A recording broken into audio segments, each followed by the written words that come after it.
You're listening to the Savvy Social Podcast, the show for budding entrepreneurs who want to understand the how and the why of social media marketing. I'm your host, Andrea Jones. Let's get started. Hey guys, what's up? Welcome to episode number 42 of the podcast. The show is brought to you by Social Report, the world's most complete social media management tool and my tool of choice when it comes to everything social media management, from the scheduling to reporting and everything in between. Check them out. Click the link in my show notes.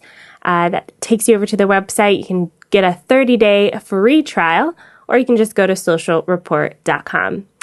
Now, today's guest is Abby Herman, and we're going to talk all about how to build relationships on social media. Now, Abby is the owner of Right Solutions, which is a content marketing agency for service-based business owners who want to gain visibility for their businesses with personalized content, strategies, and implementation. She specializes in idea generation and content strategy and delivery so that her clients can keep on doing what they love in their businesses. She also creates courses to help newer businesses DIY their content marketing because she knows from experience that there's nothing more frustrating than not knowing where to start. Now, speaking of courses, actually coinciding with this episode, Abby's releasing a new course called Connect, Build, and Succeed. Now, you can click the link in the show notes for access to that course. And the course is all about building business relationships, the relationships you really need to thrive. And Abby really has done this herself by being guests on podcasts just like this one. So she really speaks about how to do that, how to get to speak at virtual summits, and so much more.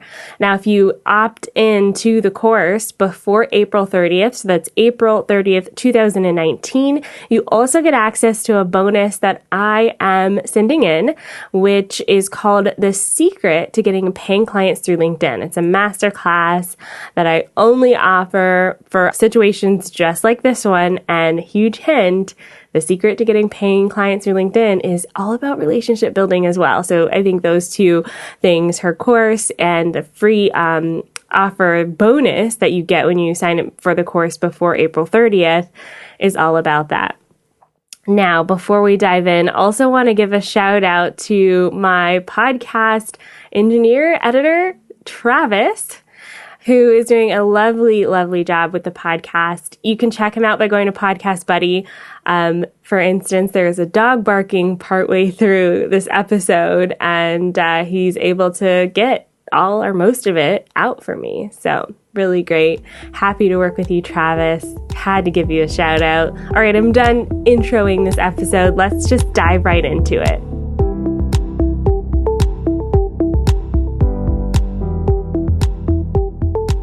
Hey, Abby, welcome to the show. Hi, thanks so much for having me.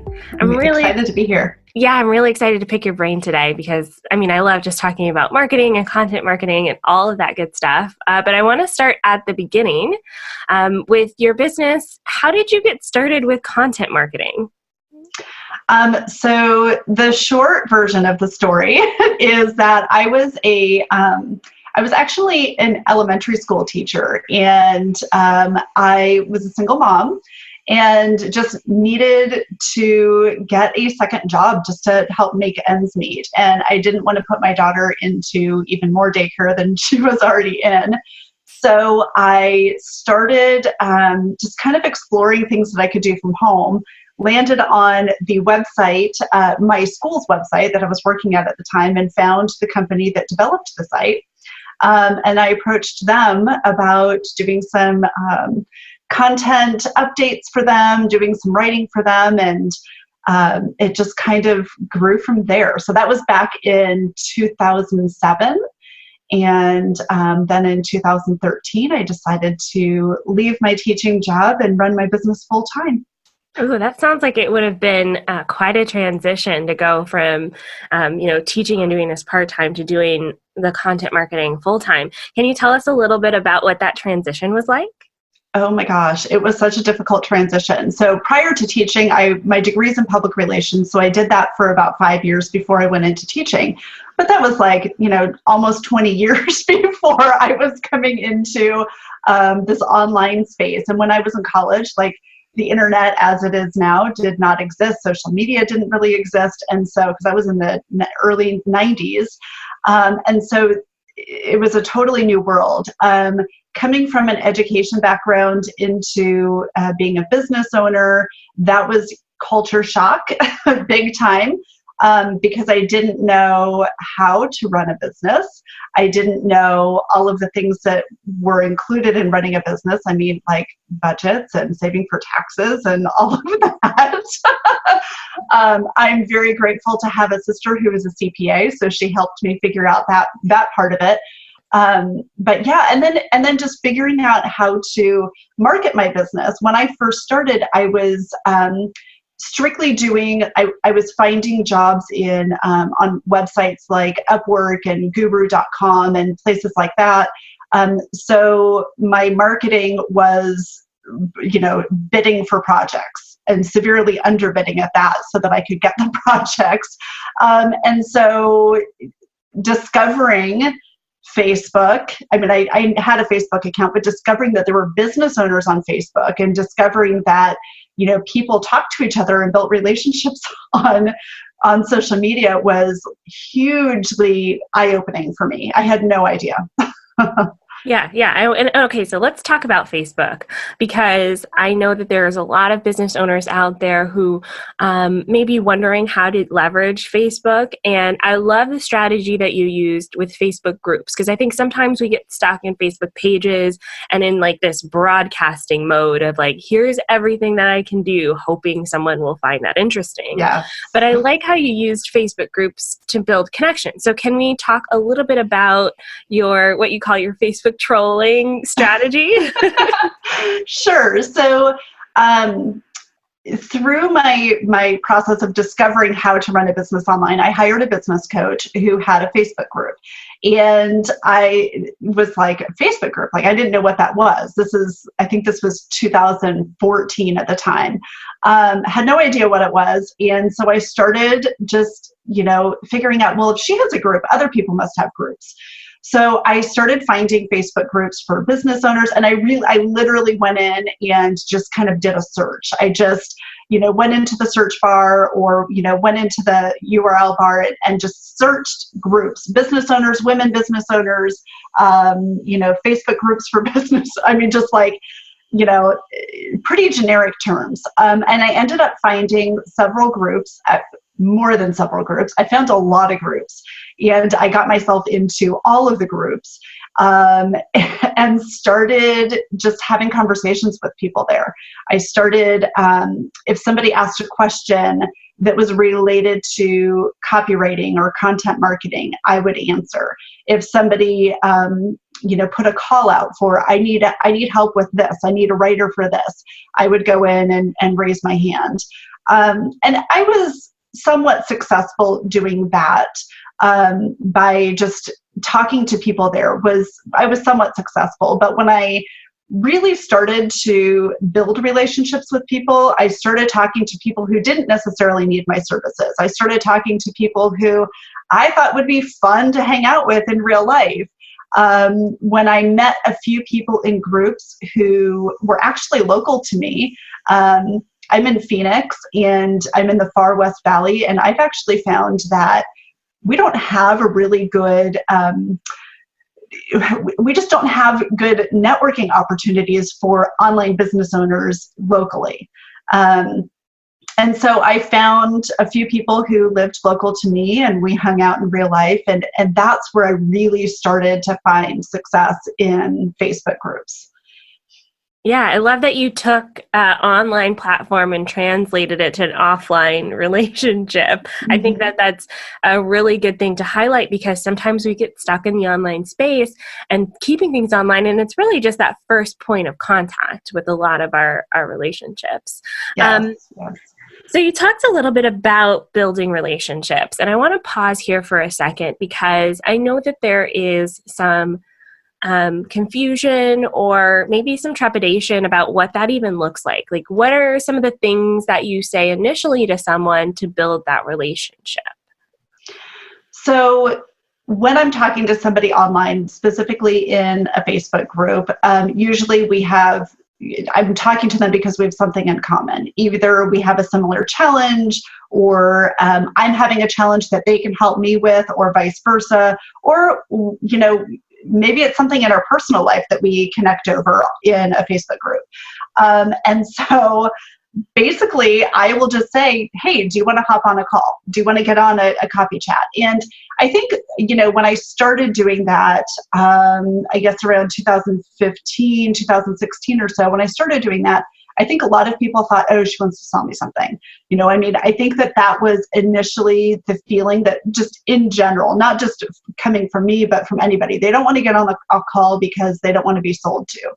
And so I made it really clear, like, let's just talk about stuff. Let's just talk about life. And I literally went into those calls with no agenda, which strategically probably wasn't the best idea. But I really, I just wanted to talk to people. I wanted to meet them. I didn't realize that I was really, truly an introvert until I left teaching. And I was like, oh my God, I can breathe again. I don't have kids trying to touch me all the time. I taught third grade, and I didn't have kids trying to touch me and hug me, and I didn't have to talk to people all day. But then I started to miss it. So I just wanted to build relationships with people. My teacher friends didn't understand what I was doing. Literally a couple of them thought I was sitting around eating bonbons all day. I had people showing up at my door randomly. I had a couple of friends who didn't work. And so they would just show up at my door, and I'm like, I'm trying to work here, And so I needed to build relationships with people who understood what I was going through. So we would get on calls and just talk. And several of those calls led to long-term, friendships. I have one person who we meet twice a month for half a day now virtually to hold each other accountable for certain things we want to do in our business. They've turned into peer-led mastermind groups that we've had.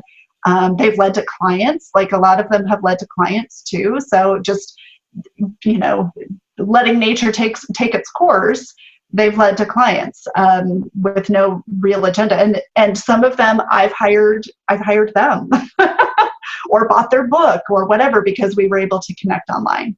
Oh, I love how powerful that is. The natural progression of relationship building is that you just kind of meet some people. Some of them turn into nothing, but some of them turn into, further relationships, whether that be clients or you hiring them or whatever. Mm-hmm. I love that. Yeah.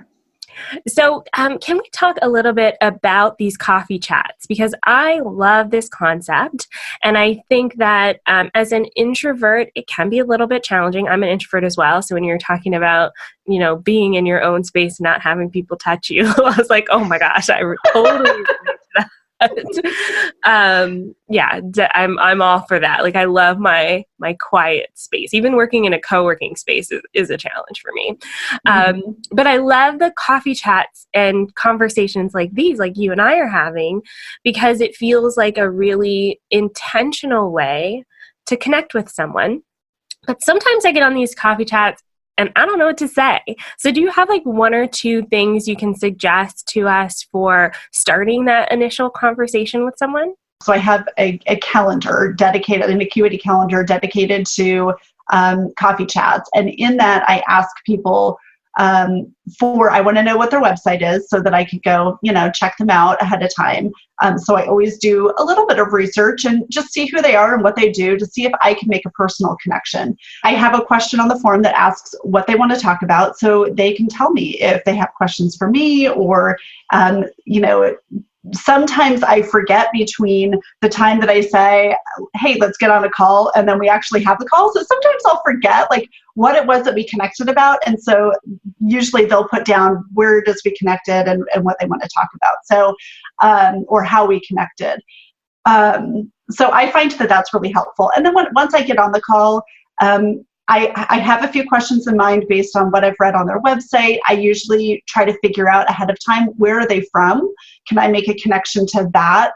I have a daughter, I have a teenager, and so I want to find out, do they have kids? Is there something I can relate to them that way? I try to find that personal connection first, because I think that is an easier way to build that personal relationship. It's not all about business all the time. And then I just, find out what they do, some of the things that they're interested in, anything that I can ask them about. That maybe I followed them on Instagram, and so usually I know a little bit about them before we actually get on that call.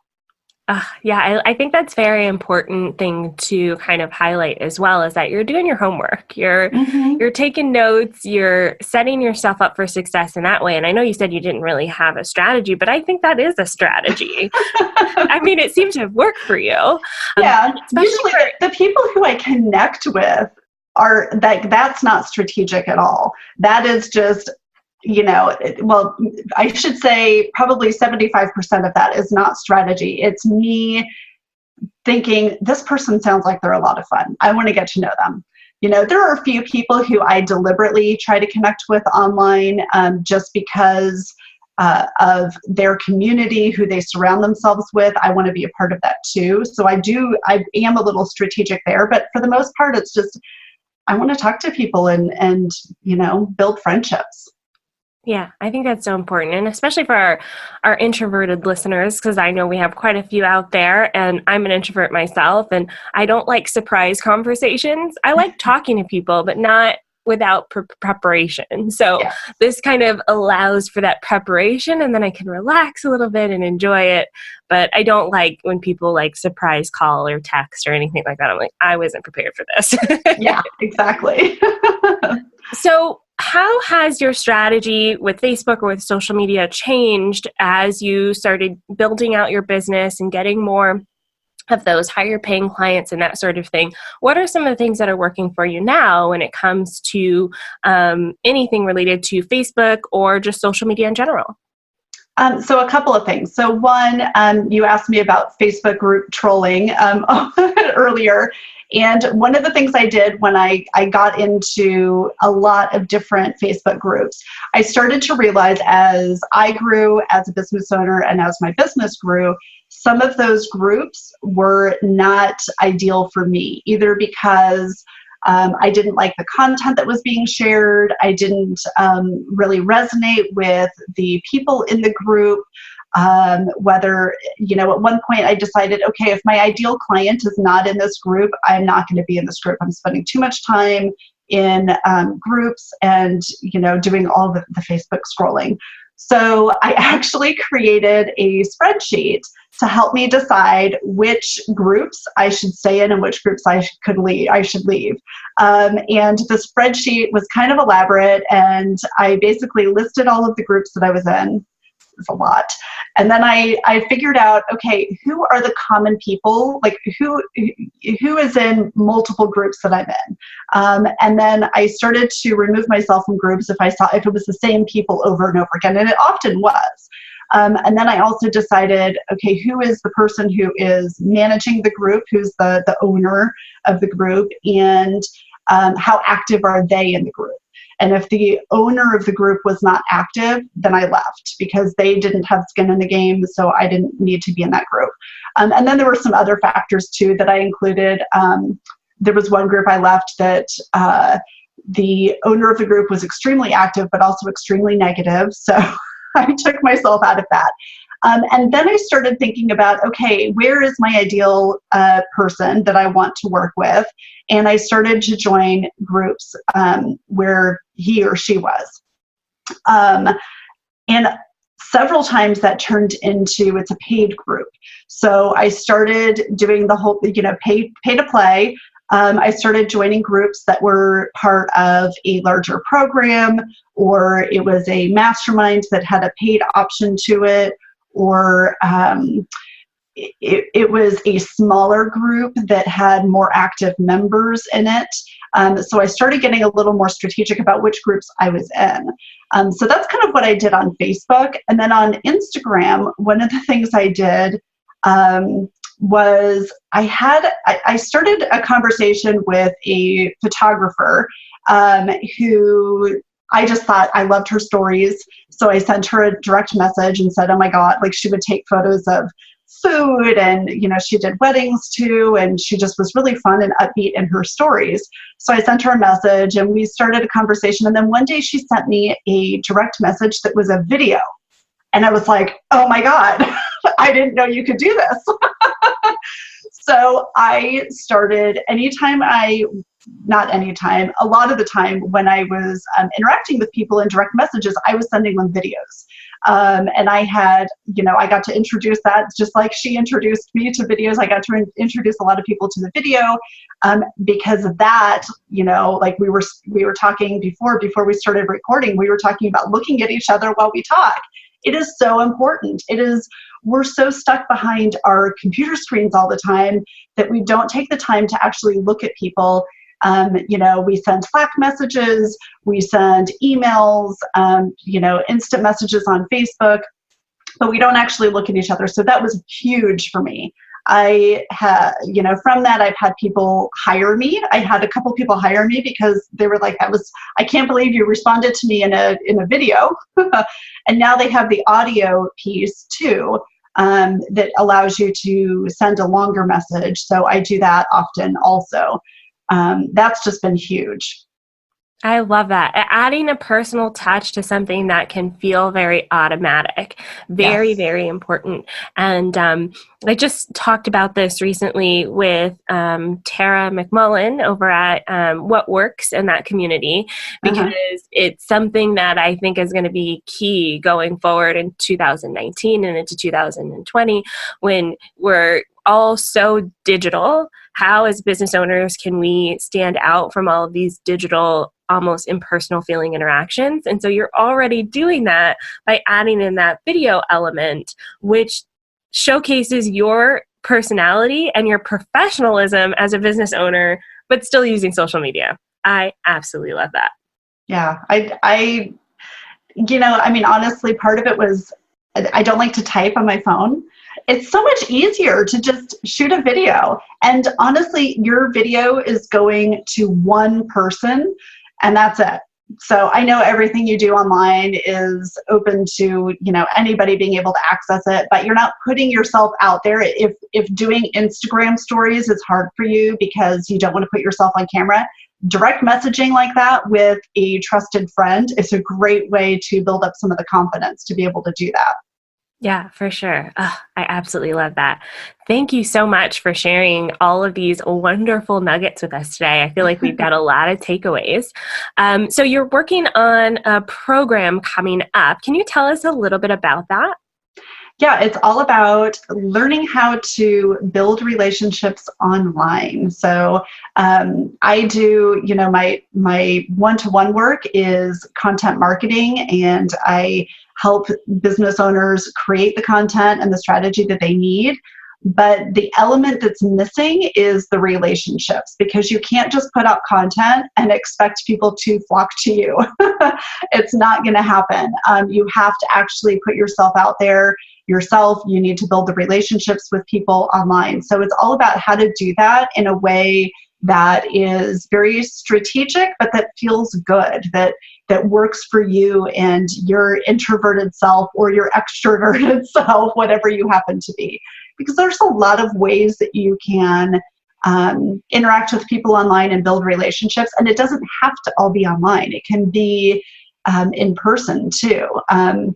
I have an in-person event this week that I'm going to. I'm really literally sweating over it because I don't like in-person events, but I know I need to put myself out there a little bit too. So it's all about how to do that and giving you strategic steps that you can take to grow your online relationships and feel more comfortable about it. Awesome. Yeah, I think that's so important because we're a little bit in this broadcasting culture, like I said. And so while that is an important element of it, I think there's so much that happens with relationship building that's important. And so I know you also have kind of like a free resource for us to get started there. I'll put a link in the show notes for that, but it's the online relationship audit. Yes. Okay, good. So I'll put a link to that. You guys can get started with that and then also check out Abby's course because I think it's so, so important.